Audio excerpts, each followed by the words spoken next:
सुखी हो, सभी स्वस्थ हों, सभी अपने इर्द गिर्द अच्छा ही अच्छा देखें, कोई भी दुखी ना हो, कोई भी दुखी ना हो।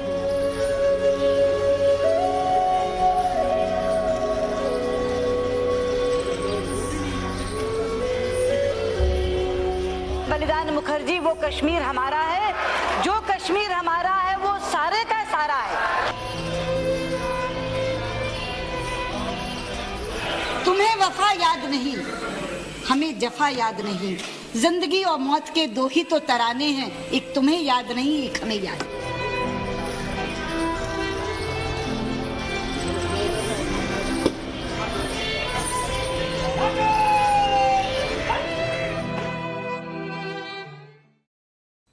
देश आज गमगीन है, और हो भी क्यों ना। देश ने आज सिर्फ एक नेता नहीं खोया है, वो आवाज खो दी है जो संसद की सबसे मुखर आवाज थी। वो आवाज जो दुनिया की सबसे बड़ी पंचायत में हिंदुस्तान के लिए गूंजती थी। वो आवाज जिसमें विरोधियों को पस्त कर देने का मादा था। मुझे याद आता है साल 1996 का वो दौर, जब अटल बिहारी वाजपेयी को तत्कालीन राष्ट्रपति शंकर दयाल शर्मा ने सरकार बनाने के लिए बुलाया था। राष्ट्रपति भवन से अपने घर आते हुए पूर्व प्रधानमंत्री अटल बिहारी वाजपेयी ने मुझे वो चिट्ठी दिखाई थी। हालांकि ये सरकार तो 13 दिन में ही गिर गई, लेकिन इस दौरान देश सुषमा स्वराज की उस शख्सियत से रूबरू हुआ जो सिर्फ एक ओजस्वी वक्तावर नहीं थी, जिसमें एक कुशल मैनेजर के गुण भी नजर आए। अध्यक्ष जी, हम सांप्रदायिक हैं। हाँ,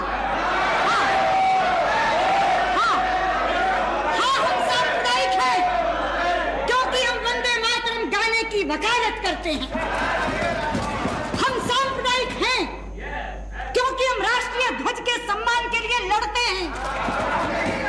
हम सांप्रदायिक हैं क्योंकि हम धारा 370 को समाप्त करने की मांग करते हैं। हम सांप्रदायिक हैं क्योंकि हम हिंदुस्तान में गोरख जाति वंश और वर्धन की वकालत करते हैं।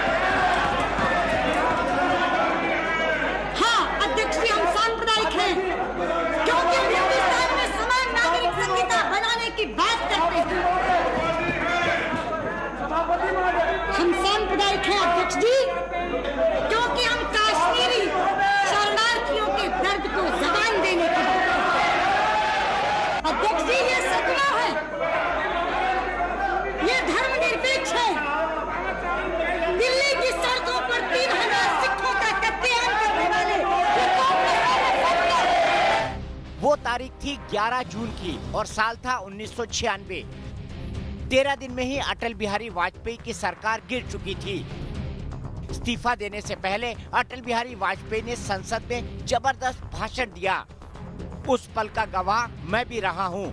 संसद में बतौर पत्रकार मैंने उस दिन हर नेता की बात सुनी। बीजेपी के विश्वस्त सूत्रों से मुझे इस बात की पूरी जानकारी थी कि खुद बीजेपी और अटल बिहारी वाजपेयी भी जानते थे कि उनकी सरकार का गिरना तय है। लेकिन अटल बिहारी वाजपेयी ने फैसला किया था कि सरकार चाहे गिर जाए, देश तक उनकी बात जरूर पहुंचनी चाहिए।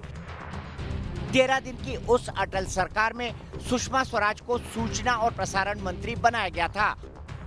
उस दौर में पहली बार लोकसभा की कार्रवाई का सीधा प्रसारण किया गया था। दूरदर्शन के जरिए संसद की हर बहस का सीधा प्रसारण गांव-गांव तक पहुंचा था।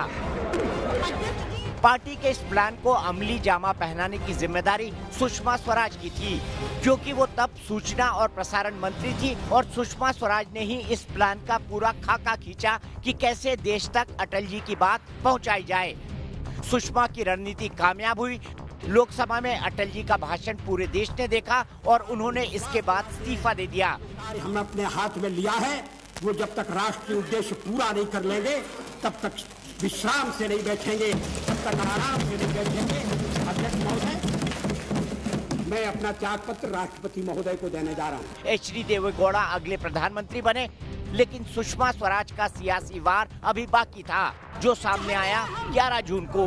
लेकिन अध्यक्ष जी, ये इतिहास में पहली बार नहीं हुआ जबकि राज्य का सही अधिकारी अपने राज्याधिकार से वंचित कर दिया गया। त्रेता में यही घटना राम के साथ घटी थी।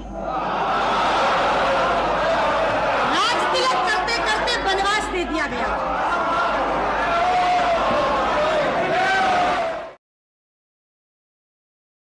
न सुषमा स्वराज की जोरदार स्पीच सरकार बचा सकती थी और न ही अटल बिहारी वाजपेयी के भाषण से सरकार को संजीवनी मिल सकती थी। हुआ भी यही, और ये बात बीजेपी के नेता भी अच्छी तरह जानते थे। इस दिन संसद के कॉरिडोर में मैं भी साथी पत्रकारों के साथ मौजूद था। हम सब ये जान रहे थे कि आज क्या होने वाला है। इसी बीच सुषमा स्वराज वहां से गुजरी, अपने काम में तल्लीन नजर आई। तो मैंने पूछ लिया कि जब सरकार का गिरना तय है तो फिर आप काम में क्यों बिजी हैं? सुषमा स्वराज का जवाब था कि जब तक मंत्री हूं ईमानदारी से अपना काम करूंगी। कल जो इस मंत्रालय को संभालेगा उसे भी तो लगे कि इससे पहले कौन सूचना प्रसारण मंत्रालय का काम देख रहा था। यह काम के प्रति सुषमा स्वराज का डेडिकेशन था और संसद में भी उनका यही रूप दिखा।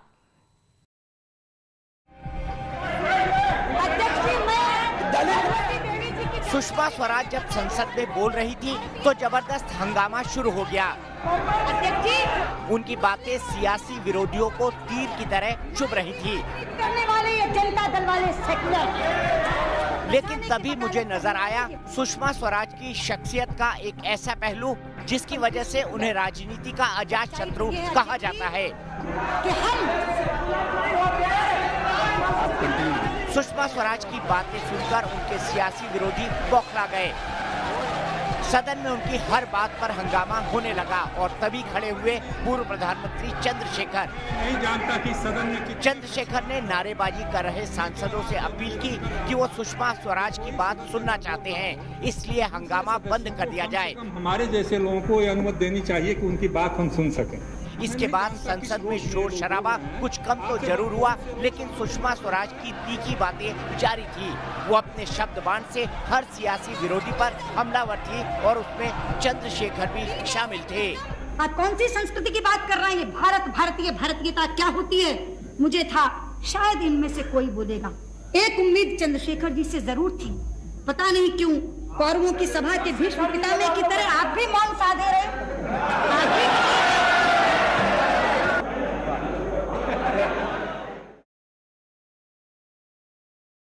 अटल बिहारी वाजपेयी की 13 दिन की सरकार गिरने के बाद 1 जून 1996 को एचडी देवेगौड़ा प्रधानमंत्री बने, लेकिन उनकी सरकार भी ज्यादा दिन तक नहीं चली। गैर कांग्रेस और गैर बीजेपी वाले संयुक्त मोर्चा की इस सरकार को कांग्रेस ने बाहर से समर्थन दिया था, लेकिन 10 महीने बीतते बीतते दोनों के बीच खाई इस कदर बढ़ गई कि कांग्रेस के तत्कालीन अध्यक्ष सीताराम केसरी ने 11 अप्रैल 1997 को देवेगौड़ा सरकार से समर्थन वापस ले लिया और इसके बाद इंद्र कुमार गुजराल संयुक्त मोर्चा की ओर से प्रधानमंत्री पद के उम्मीदवार बनाए गए। लेकिन गुजराल सरकार के विश्वास मत के दौरान भी सुषमा स्वराज ने अपने ही तेवर में कांग्रेस को आईना दिखाया। अरे कांग्रेस का समर्थन तो बेताल की कथा की तरह होता, पीठ पर बेताल चढ़ता है। अध्यक्ष जी, बेताल की कथा आपने सुनी होगी।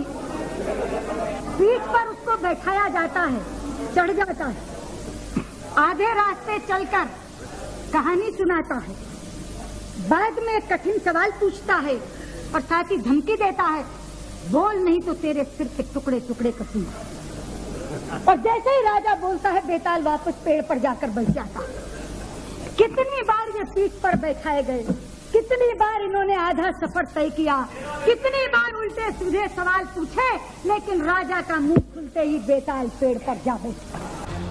यह तारीख थी 22 अप्रैल 1997 की। संसद में इंद्र कुमार गुजराल को अपना बहुमत साबित करना था। बहुमत परीक्षण से पहले पक्ष और विपक्ष के लोग अपनी अपनी बातें रख रहे थे और बीजेपी की ओर से सुषमा स्वराज को जब मौका मिला तो उन्होंने बातों बातों में इस गठबंधन को बेमेल साबित करने की पूरी कोशिश की। दोस्तों ने दोस्ती में इस कदर की दुश्मनी, दुश्मनों की दुश्मनी का सब गिला जाता है। उन्होंने बड़े साफ और स्पष्ट शब्दों में इंद्र कुमार गुजराल की सरकार को लेकर भविष्यवाणी की। आपकी तो हालत ऐसी है गुजराल जी, जैसे संयुक्त परिवार की एक बहू होती है जिसके 1 दर्जन सास ससुर होते हैं, आपस में लड़ते झगड़ते रहते हैं, मगर अच्छा कहलाने के लिए उस बहू को सबको खुश रखना पड़ता है। मुझे तरस आता है, आपने ये रोल लिया क्यों? ये भूमिका आप कैसे निभा पाएंगे? संसद में मैंने भी इस भविष्यवाणी को सुना कि कैसे उन्होंने इंद्र कुमार गुजराल को ये बताया कि कांग्रेस ज्यादा दिन तक आपको समर्थन नहीं देगी। हुआ भी कुछ ऐसा ही। कांग्रेस ने 11 महीने बाद ही गुजराल की सरकार से समर्थन खींच लिया। हर व्यक्ति जिसने कांग्रेस का सपोर्ट लिया वो इस खुशफहमी में लिया कि मुझसे कांग्रेस समर्थन वापस नहीं लेगी। चौधरी चरण सिंह जी के अनुभव से माननीय चंद्रशेखर जी ने नहीं सीखा, चंद्रशेखर जी के अनुभव से देवे गौड़ा जी ने नहीं सीखा, और देवे गौड़ा जी के हाल के ताजा अनुभव से आपने नहीं सीखा। वो भाषाओं की परिधि से परे थी, वो शब्दों की सीमा से आगे थी। अंग्रेजी और हिंदी नहीं, संस्कृत और कन्नड़ में भी उनका कोई सानी नहीं था। उनकी बातें सीधे दिल में उतर जाती थी। शब्दों और भाव पर ऐसी पकड़ शायद ही किसी राजनेता में हो। उनके पास हर भाषा के शब्दों का भंडार था। रामचरितमानस की चौपाई हो या फिर गीता के श्लोक उन्हें कंठस्थ थे। रावण के शिव तांडव सूत्र को सुषमा जिस अंदाज में पेश करती हैं, जरा उसे भी सुन लीजिए।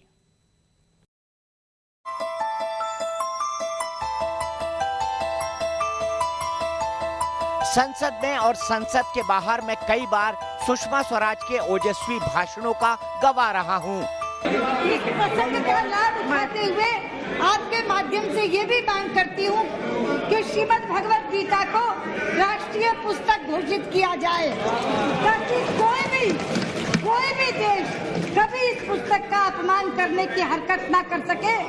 हिंदी अंग्रेजी के अलावा सुषमा का संस्कृत में भी कोई सानी नहीं था। मामी शमीशान निर्वाण रूपम विभुम व्यापकम ब्रह्म वेद स्वरूपम। तस्वीरें 26 दिसंबर 2012 की हैं, जब सुषमा स्वराज को Shri Chandrashekharanand Saraswati national eminence award से नवाजा गया था। इस मौके पर सुषमा स्वराज ने संस्कृत भाषा को लेकर जो भाषण दिया था वो आज भी मौजूद है। डमट डमट डमट डमन निनाद वड्डमर वयम चकार चंड तांडवम तनोतु रे शिव शिवम।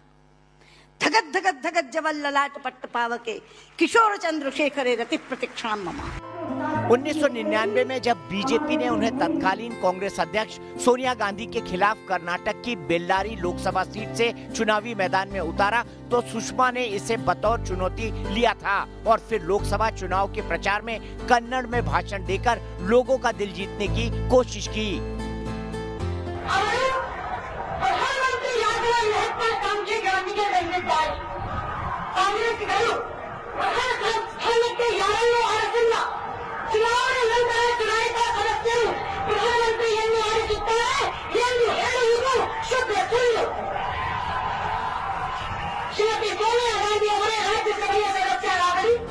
सुषमा स्वराज की एक दो नहीं बल्कि कई भाषाओं पर ऐसी पकड़ थी कि उनके सामने टिक पाना बड़े बड़े दिग्गजों के लिए मुश्किल साबित होता था। वास्तव में गिरिजा जी आप साहित्यकार हैं और साहित्य में हर कहानी की इतिश्री होती है, लेकिन मैं राजनीति गिरिजा को बताना चाहती हूँ कि राजनीति साहित्य नहीं होता। राजनीति में चुनाव लड़े जाते हैं और उपाध्यक्ष जी, किसी भी लड़ाई की इतिश्री तब होती है जब सामने लड़ने वाला मैदान छोड़ दे।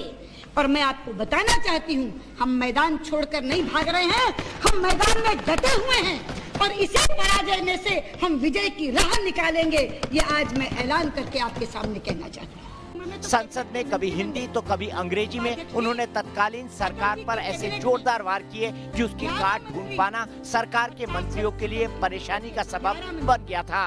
This political orchestra will disperse even before the show begins. They are so used to singing their own tunes. अध्यक्ष जी, हमें गर्व है, आज तक इस सदन में सत्ता का हस्तांतरण कभी गोली या बंदूक से नहीं हुआ, हमेशा वोट से हुआ। सिर्फ हिंदी और अंग्रेजी ही नहीं, सुषमा स्वराज उर्दू अदब की भी माहिर थी। पंजाबी पुट के साथ उर्दू बोलने का उनका लहजा उन्हें लफ्जों का जादूगर बना देता था। सुषमा स्वराज की उर्दू शायरी से जुड़ा एक वाकया आपको बताता हूं। यह उस दौर की बात है जब मनमोहन सिंह प्रधानमंत्री थे। मनमोहन सिंह कुशल वक्ता नहीं है, लेकिन उनकी उर्दू काफी अच्छी है। संसद में बहस के दौरान पूर्व पीएम कई बार शेरो शायरी का इस्तेमाल करते थे और हर बार उन्हें सुषमा स्वराज की तरफ से फौरन जवाब मिल जाता था। माना कि तेरी दीद के काबिल नहीं हूं मैं,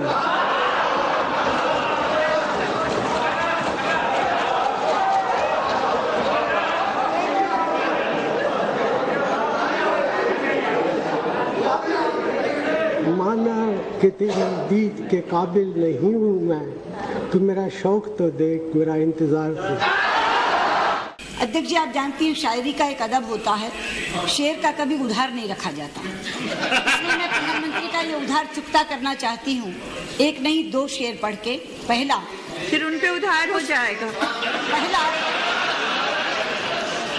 प्रधानमंत्री जी, कुछ तो मजबूरियां रही होंगी, कुछ तो मजबूरियां रही होंगी, यूं ही कोई बेवफा नहीं होता। और मजबूरी क्या है? हमारी मजबूरी ये है कि आप इस देश के साथ बेवफाई कर रहे हैं, इसलिए हम आपके प्रति वफादार नहीं रह सकते। और मुल्क के साथ बेवफाई करने के लिए दूसरा शेर पढ़ रही हूँ आपको मुखातिब करके। तुम्हें वफा याद नहीं, हमें जफा याद नहीं, जिंदगी और मौत के 2 ही तो तराने हैं, एक तुम्हें याद नहीं, एक हमें याद नहीं। सुषमा स्वराज जितनी ओजस्वी वक्ता थी, उतनी ही हाजिर जवाब भी। आपको लालू यादव और सुषमा स्वराज के बीच का एक वाकया बताता हूं। यह साल 2012 की बात है, जबकि यूपीए 2 की सरकार थी। लालू यादव ने संसद में बहस के दौरान सुषमा स्वराज को लेकर एक शेर पढ़ा। हाजिर जवाब सुषमा ने लालू यादव को फौरन जवाब दे दिया। दीदी को मैं दीदी मानता हूँ, अनादर मत होना। मुझे एक शेर आता है आपको देख करके, मोहब्बत में तुम्हें आंसू बहाने नहीं आता, अरह के बनारस में पान खाने नहीं आता। मुझे लगता है उनके भाषण का जवाब तो मैं उन जैसे जुगाड़ू शेर में दे दूं तो ज्यादा अच्छा होगा, क्योंकि उनको भाषा वही समझ में आती है। तो एक शेर मैं आपके लिए पढ़ देती हूँ, उसी तर्ज पर जो तर्ज आपने ली थी। आपको गांठें खोलना नहीं आता और मस्खरी के अलावा कुछ बोलना नहीं आता।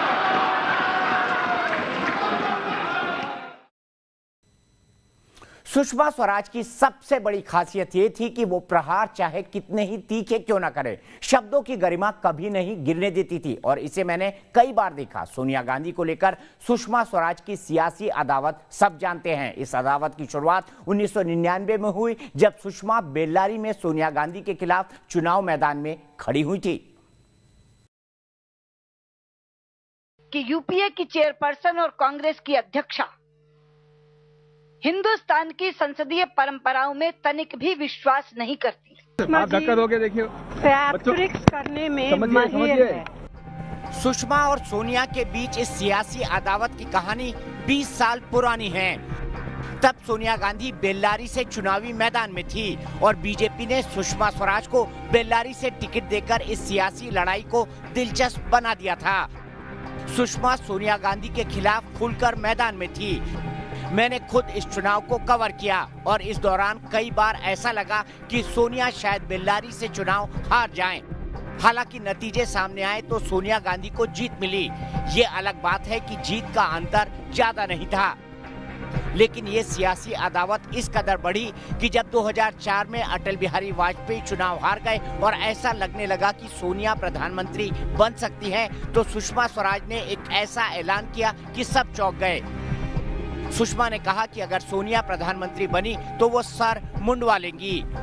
हालांकि सोनिया गांधी ने प्रधानमंत्री के तौर पर मनमोहन सिंह का नाम आगे कर दिया और वक्त के साथ साथ सोनिया गांधी के विदेशी मूल का मुद्दा भी गुम हो गया, जिसकी वजह से सुषमा स्वराज ने ये ऐलान किया था। लेकिन सियासी जंग जारी थी और संसद में कई बार ये सामने आई। लेकिन अपने भाषण में सुषमा स्वराज ने कई बार सोनिया गांधी और राहुल गांधी को संसद में घेरा। कभी बोफोर्स पर राहुल गांधी को नसीहत दी और कभी आतंकवाद पर पाठ पढ़ाया। अध्यक्ष जी, मैं यहाँ के माननीय सांसद कांग्रेस के उपाध्यक्ष, राष्ट्रीय उपाध्यक्ष राहुल गांधी को कहना चाहती हूँ, आपको बहुत शौक है छुट्टियाँ मनाने का। 2-2 महीने आप छुट्टियाँ मनाते हैं। आप जाइए किसी दिन, इस बार की छुट्टी में कहीं एकांत में बैठकर अपने परिवार का इतिहास पढ़िए। और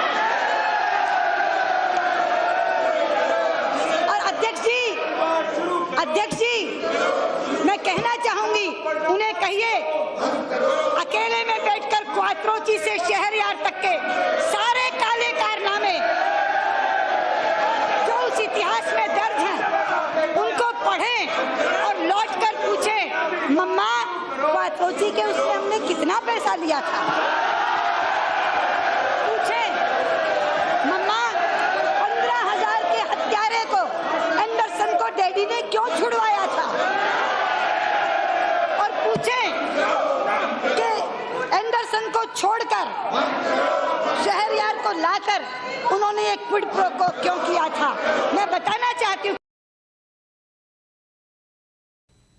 अब आपको साल 2002 का एक वाकया बताता हूं। ये वो वक्त था जब सुषमा स्वराज सूचना और प्रसारण मंत्री थी। सुषमा स्वराज पाकिस्तान दौरे पर थी और पीटीवी ने उनका इंटरव्यू लिया। यहां पीटीवी के एंकर ने कश्मीर को लेकर गुस्ताखी की। क्या की? सुषमा स्वराज ने कश्मीर मुद्दे पर भारत की अटल वाणी पेश कर दी। सुषमा स्वराज ने जिस ढंग से कश्मीर पर भारत का रुख रखा, उससे पीटीवी के एंकर की हालत खस्ता हो गई। ये आगरा डिक्लेरेशन का जो अनसाइंड पेपर हमारे पास है, इसमें दूसरे पेज पे लिखा गया है, इसको तुम ना पढ़ो तो अच्छा है, क्योंकि इन चीजों का जवाब में नहीं, इसमें टेररिज्म की बात मौजूद है। तुमने ये कह दिया कि अनसाइंड है, अब मुझे क्या मालूम ये कौन सा दस्तावेज तुम्हारे पास है? मैं टीवी पे बैठ के आपको झूठा दस्तावेज नहीं, सवाल झूठ और सच का नहीं है। जम्मू एंड कश्मीर, सवाल झूठ और सच, मैं जानती ही नहीं तुम कौन सा दस्तावेज पढ़ रहे हो। जम्मू एंड कश्मीर, तुम क्यों पढ़ोगे इसको? सिक्योरिटी, पर क्यों पढ़ोगे? Terrorism and drug trafficking. अगर मैं ये कहूँ तुम्हारा घड़ा हुआ है, ये वो दस्तावेज ही नहीं है, तो क्या जवाब दोगे? जब मैं कह रही हूँ तुम जो कागज, वो 8 मार्च 2002 की तारीख थी। पाकिस्तान के सरकारी टीवी चैनल को सुषमा स्वराज इंटरव्यू दे रही थी। उससे पहले वाले सारे ड्राफ्ट रिडंडेंट होते हैं। मुझे क्या मालूम तुम कौन सा रिडंडेंट ड्राफ्ट पढ़ रहे हो? पाकिस्तानी एंकर ने कश्मीर का राग अलापना शुरू कर दिया, मध्यस्थता की बात उठानी शुरू कर दी। तत्कालीन वाजपेयी सरकार में सूचना एवं प्रसारण मंत्री सुषमा स्वराज के जवाब से पाकिस्तानी एंकर की हालत पतली हो गई थी। कारगिल के बावजूद यूनिलेटरल सीज फायर, हालांकि आम भाषा में उसे सीज फायर कहते हैं, अदरवाइज मैं सही अगर शब्द कहूं तो यूनिफॉर्म सेसेशन ऑफ हॉस्टिलिटीज, बार बार उसका एक्सटेंशन, और उसके बाद आगरा का पीस इनिशिएटिव भी हिंदुस्तान का पीस इनिशिएटिव था। दावतनामा हमने भेजा था। कहते हैं कि हिंदुस्तान की कैबिनेट में हॉक्स ने उसको अंडरमाइन कर दिया। ये सब चीजें गलत कही गई है ना, तुम्हें सब कुछ गलत बताया गया है। हमारे यहाँ हॉक्स और मॉडरेट्स का कोई फिरका नहीं है। ये सब बनाई गई चीजें हैं कि कैबिनेट में कुछ हॉक्स हैं, कुछ मॉडरेट हैं, जिसको मर्जी हॉक बना दो, जिसको मर्जी मॉडरेट बना दो। लेकिन मैं हिंदुस्तान के वजीर के नाते बताती हूँ कि हम लोग बिल्कुल एक राय हैं। आगरा में भी हिंदुस्तान का पूरा डेलीगेशन एक राय था। हॉक्स और मॉडरेट्स में किसी तरह की बात नहीं, तो कोई तफरका नहीं था हमारे। सुषमा स्वराज का यूएन की 72वीं आम सभा में दिया गया वो जोरदार भाषण आज भी पाकिस्तान को टीस देता होगा। इसमें उन्होंने पाकिस्तान को दहशतगर्द देश बताते हुए कहा था कि उसे अपनी पहचान बदलने की कोशिश करनी चाहिए। जिस समय वो बोल रहे थे तो सुनने वाले कह रहे थे, लुक हु इज टॉकिंग। जो मुल्क हैवानियत की हदें पार करके सैकड़ों बेगुनाहों को मौत के घाट उतरवाता है, वो यहाँ खड़ा होकर हमें इंसानियत का सबक सिखा रहा था, हमें मानवाधिकार का पाठ पढ़ा रहा था। सभापति जी,